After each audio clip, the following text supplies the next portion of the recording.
Karena yang saya ingat yang masuk politisi yang benar-benar langsung meletakkan namanya kayak cuma saya. Yang lain biasanya kan cuma namanya saja. Saya nggak mau email kayak. Tapi saya ingin ini menjadi benteng untuk saya sendiri. Saya ini tulisan saya di daftar ada kiainya gitu.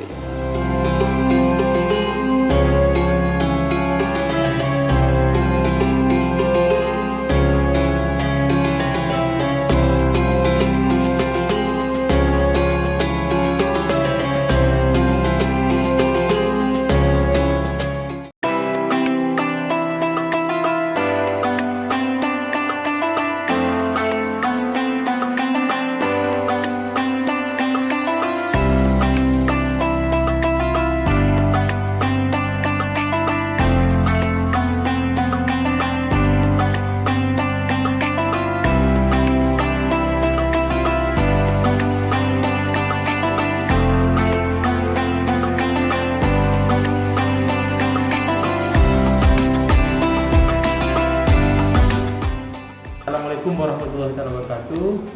Salam Madura. Ya, pada kesempatan kali ini di program Acabis kali ini kami tim Acabis berkunjung ke kediaman Kiai Haji Busro Karim di Bereci, Gapura, Sumeneb. Dan kali ini kami juga selain Kiai Busro juga didampingi oleh Mas Ferry Ferdiansyah. Assalamualaikum Pak Kiai. Waalaikumsalam warahmatullahi wabarakatuh ya. Bagaimana kabarnya ini di momen Ramadan yang di tahun ini? Alhamdulillah, Insya Allah Ramadan banyak penuh barokah lah ya. Ya semoga bisa tuntas sampai akhir lancar dengan ibadah walaupun juga di masa pandemi. Ya. Kalau Ramadan nggak ada pandemi lah, artinya tetap Ramadan gitu maksud saya. Ya apa saja aktivitas di saat menjelang dan juga saat Ramadan ini? Ya kalau menjelang Ramadan saya kira biasalah di pondok-pondok itu ada doa-doa khusus menjelang Ramadan. Bahkan biasanya bulan Rajab itu, Rajab, Sya'ban dan Ramadan itu tidak sedikit yang berpuasa sunnah. Dari bulan Rajab sampai bulan Sya'ban. Ada santri ini biasa 3 bulan berpuasa itu biasa.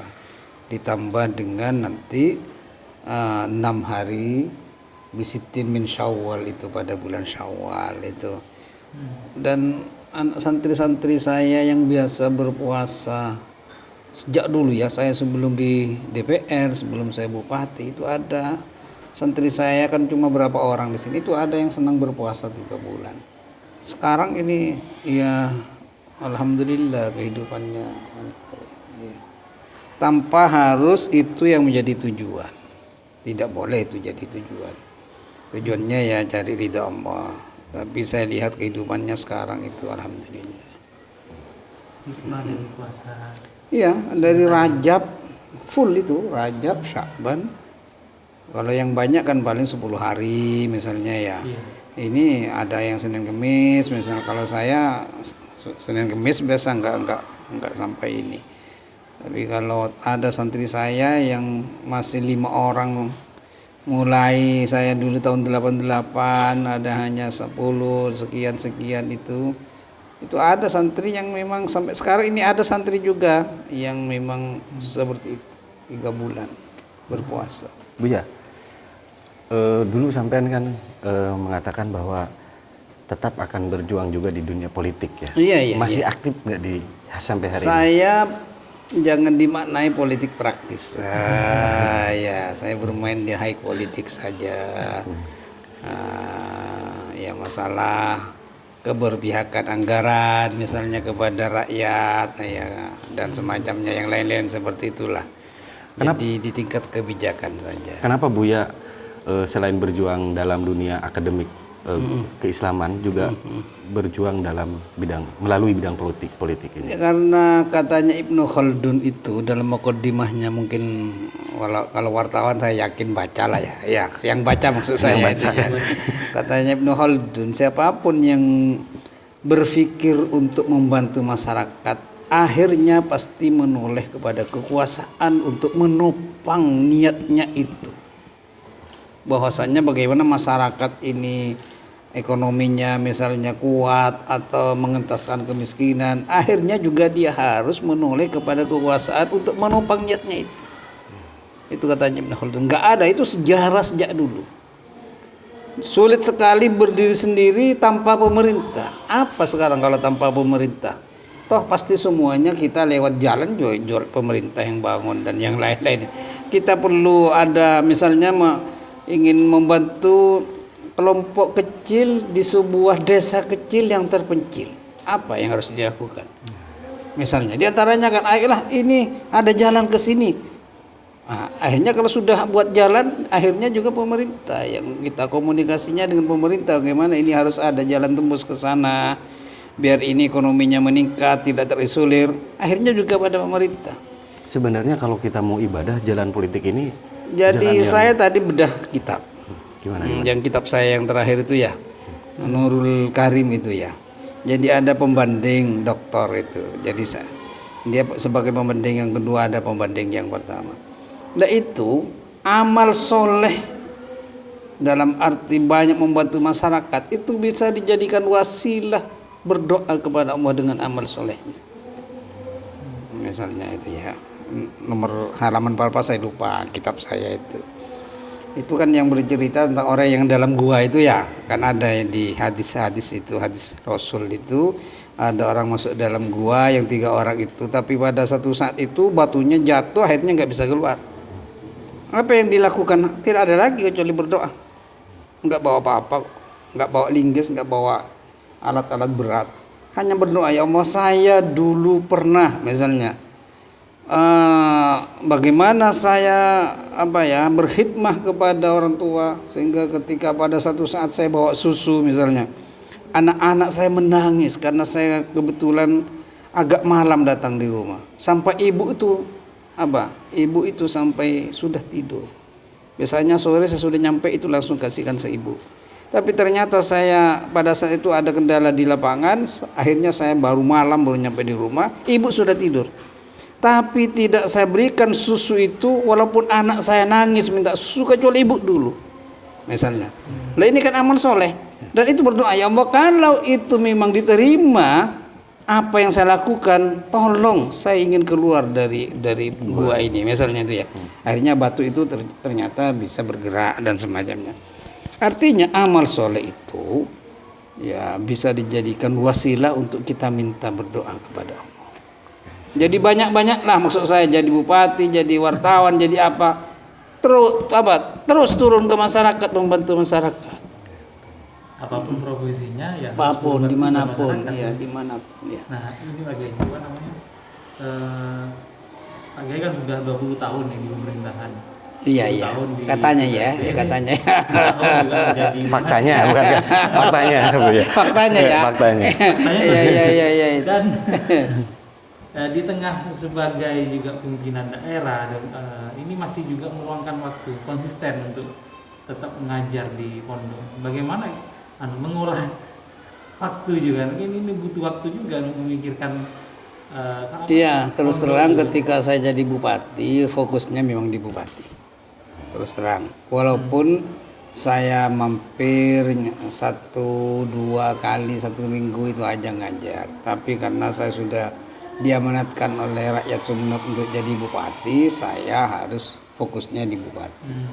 Tetapi saya di sini, kenapa pondok ini terus berkembang? Saya memperkuat sistem, tidak memperkuat figur. Nah itu kuncinya. Sebab kalau saya mati, misalnya sistem ini nggak jalan, ya mati pondok ini. Betul. Mati.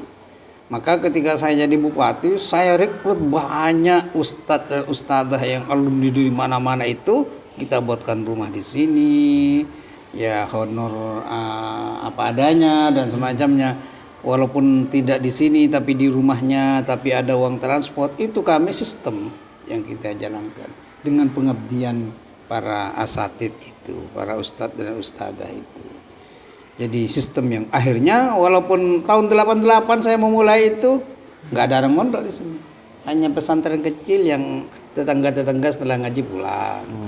Itu aja itu ya, langgeren biasa. Sekarang sudah lebih 1.000 misalnya. Yang mondok itu lain dengan yang mahasiswa yang dari mana-mana. Yang mondok saja 1.000 lebih. Itu karena saya memperkuat sistem. Sehingga ketika sistem itu belum kuat, saya tidak mau dulu jadi anggota DPRD. Walaupun pada saat itu sudah ada tawaran masih 3 partai itu ya. Nah, sebelum reformasi nggak mau saya. Nggak mau. Beberapa orang kesini saya diminta untuk bisa jadi anggota DPRD di Sumeneb itu dari mewakili pemuda. Nggak mau saya. Nggak di sini belum jalan sistemnya. Berarti Buya ketika duduk di DPRD waktu itu di sini sudah jalan ya? Hampir kuat, tapi baru hampir kuat. Sehingga saya tidak mau ke DPR RI. Padahal saya kan ketua PKB pada waktu itu, yang menentukan siapa yang ke pusat.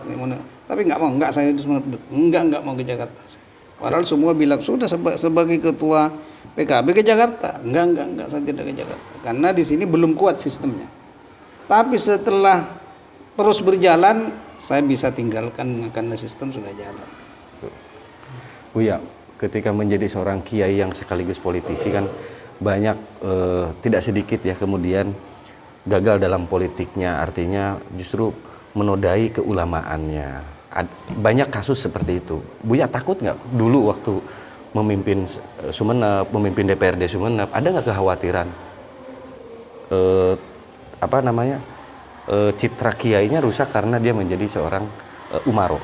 Ya, kalau saya punya prinsip, siapapun dan jadi apapun harus jadi orang baik. Kalau jadi politisi, jadilah politisi yang baik. Kalau memang jadi tentara, polisi, jadi tentara, polisi yang baik. Atau jadi petani, jadi petani yang baik. Jadi kalau untuk berbicara, misalnya, kalau saya sebagai kiai tidak boleh berbisnis, terus mau bisnis ini mau dikuasai siapa? Nah, itu. Yang penting ketika saya berbisnis tidak sampai menjadi orang jelek karena bisnisnya itu. Kalau kalau semua kiai tidak mau berpolitik, terus siapa yang mau mewarnai politik itu? Yang penting ketika kiai masuk politik, ya tetap kiai. Itu ya, dari sisi akhlaknya dan semuanya tetap kiai. Sehingga justru dia bisa membawa warna tersendiri kepada peta politik dan perpolitikan yang ada ketika tetap. Saya dulu ada yang begini, sudah jangan disebut kiainya di tulisannya sambian kalau daftar itu. Ada yang begini, jangan Kiai Ahmad Busro Karim, Kiai Haji, langsung Busro Karim saja. Karena yang saya ingat yang masuk politisi yang benar-benar langsung meletakkan namanya kiai cuma saya. Yang lain biasanya akan cuma namanya saja. Saya nggak mau embel-embel kiai. Tapi saya ingin ini menjadi benteng untuk saya sendiri. Saya ini tulisan saya di daftar ada kiainya gitu ya.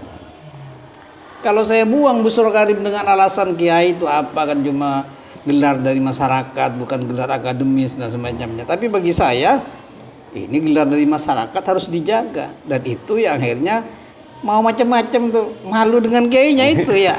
Maunya ya yang lain-lain juga tapi Buya, ini mumpung kita ketemu ya sekalian konfirmasi. Iya. Politik itu kan gesekannya tinggi, apalagi lintas partai ya. Pasti ada perang adu memperebutkan kekuasaan. Ini saya dapat informasi, bisa Buya bantah, bisa Buya benarkan dan bisa Buya jelaskan. Katanya sejak Buya masuk politik, Buya itu tidak pernah punya lawan politik yang langsung bersinggungan. Pasti singgungannya tidak langsung ke Buya. Jadi politisi yang tidak punya musuh katanya. Betul enggak? Ya itu prinsip yang tadi, saya jadi politisi harus nambah kawan, jangan jadi nambah lawan. Biarin saja orang merasa jadi lawan. Saya tetap senyum dan saya tetap silaturahim itu ya. Jadi katanya betul Buya itu tidak pernah konflik langsung dengan memang mungkin satu, sejak kecil saya di sini sama Mbah Halimah itu. Saya sebelum mondok itu ya sudah hatam Safinah. Sebelum mondok itu masih SD kan berarti. Safinah hatam, sulam saya hatam, ke Mbah itu ngaji di sini. Termasuk bidayatul hidayah itu yang tasawuf itu saya hatam.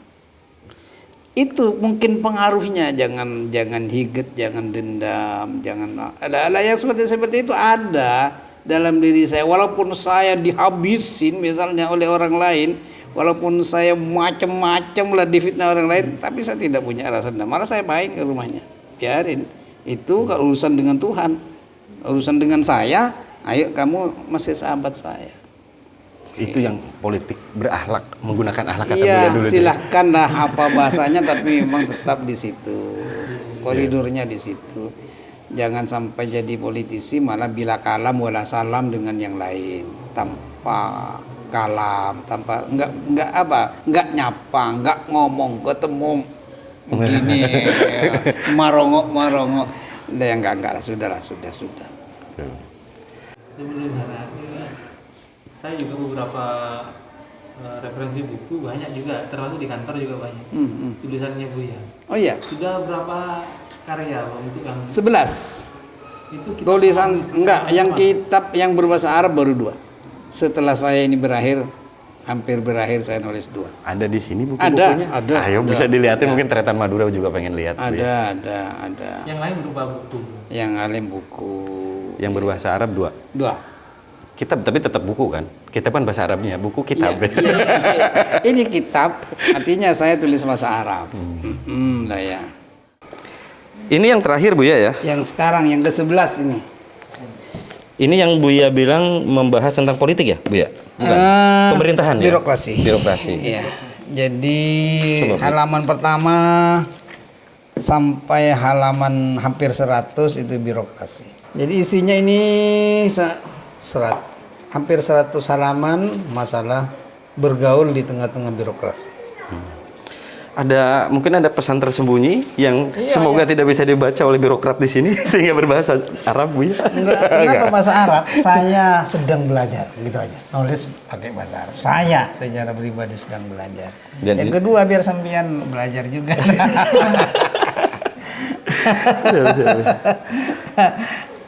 Ya, ini kan memang yang pertama judulnya saja langsung Adabul Birokrasi. Oh, ya. Perilaku di birokrasi ya. Iya, harus iktisad, efisiensi, ini kan ini. Ini ayatnya, ini hadisnya, ini pendapat ulama, baru saya nyimpulkan. Itu aja. Dengan menggunakan bahasa Arab ini, apakah Buya banyak menggunakan referensi Pasti. dari Arab juga? Semua. Dari kitab-kitab? Wah, Arab semua, Pak. Bagaimana hubungannya setelah saya berbicara birokrasi, bagaimana rakyat dengan pemerintah hubungannya? Bagaimana pemerintah dengan rakyat? Di sini semua ada. Katakan ngasih masukan kepada pemerintah, gimana caranya? Menurut Al-Quran hadis, termasuk apa yang dilakukan para ulama-ulama. Cara mengingatkan pemerintah juga ada di sini. Betul. Ada semua itu. Al-mukhalat baina ra'iyah wal wula. Bagaimana kita bergumul pergaulan sehari-hari antara rakyat dengan para pemimpin. Berarti buku ini tidak hanya untuk para birokrat, tetapi untuk masyarakat juga. Enggak. Ini untuk semuanya. Tadi waktu di bedah di MWC Gapura itu kan ini perlu diterjemahkan. Iya betul. Iya, perlu diterjemahkan. Bagaimana kita berhadapan dengan orang-orang munafik? Bagaimana berhadapan dengan mutasajirin yang sering berperang, sering tukaran? Bagaimana kita cara menghadapi mereka? Bagaimana kita menghadapi orang yang merasa benar sendiri dalam beragama, muta'ammikin, berlebih-lebihan. Lah ini ada semua dalam Al-Quran dan hadis itu. Buya, kita bisa lihat-lihat pondok? Lihat-lihat pondok boleh. Kalau ya. mungkin Henry lihat-lihat yang lain yang ada di pondok. Ya, bisa.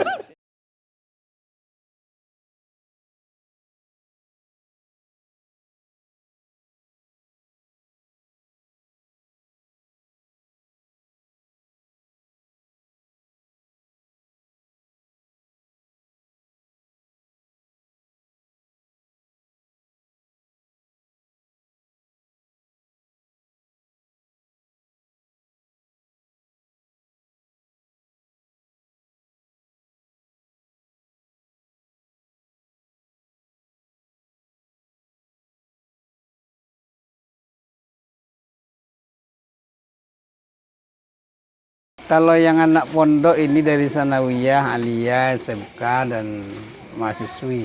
Ya. Oh, ada mahasiswinya ya. Kan ada 4 fakultas di sini, Pak. Oh iya. Inka ada itu tadi tulisannya di sana, institut. Nanti kita ya. Kalau sudah institut berarti minimal ada 4 jurusan. Kalau sekolah tinggi bisa 1 atau 2. Mayoritas adik-adik ini dari ini. Macam-macam ini dari mana-mana ini. Ada yang kurus, ada yang gemuk. Ada yang Madura, lain Madura. Bahkan kalau yang tahfidz itu yang di sana perempuan ada yang dari Jawa Tengah. Mana yang dari Jember? Barusan saya lihat mukanya. Dari mana? Ah, itu dari Jember juga ya? Ini dari Jember juga. Kelas berapa? Kelas 9. Kelas 3. Kelas 3. Jadi dari lulusan SD sudah di sini ya. Iya. Mudah-mudahan setelah Ramadan ini kunjungan biasa. Mudah-mudahan. Lihat ini amin. Kan enggak ketemu sama bapaknya. Cuma ini bawa ke sini. Apa yang dibawa itu ke dalam. Ada petugas.